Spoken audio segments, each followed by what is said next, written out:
The government will implement the new air quality reporting system on 1st of April, a month earlier than planned.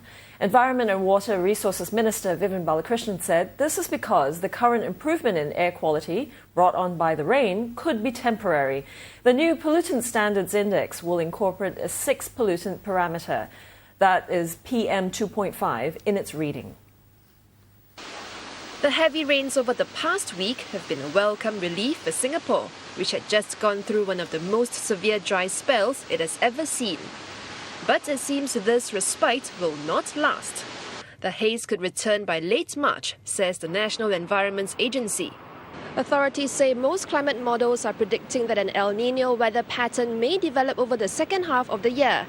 Now, depending on the intensity of this phenomenon, Singapore may experience even drier and warmer weather.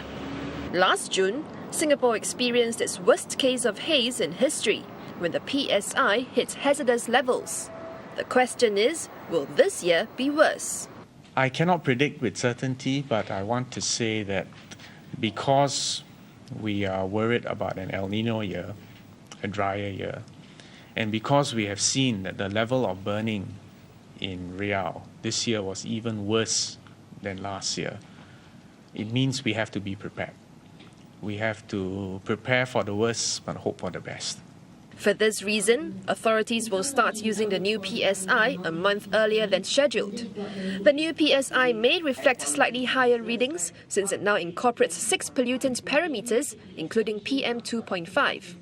Even so, health advisories issued by authorities remain largely unchanged, and healthy individuals can still carry on normal activities as long as the PSI is under 100. But authorities are advising employers to plan early.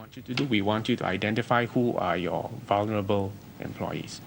We want you to work out adjustments to the work schedule so that when the air quality is not so good, you can decrease the level of physical exertion needed. Thirdly, we want you to have all the equipment necessary. So, for instance, if you need to get masks, this is a good time to go and stock up on masks because there are lots available.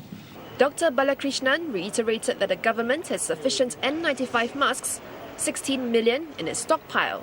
But he said masks are not the solution, and what's more important is to prepare early and make adjustments based on the Health Ministry's advisory.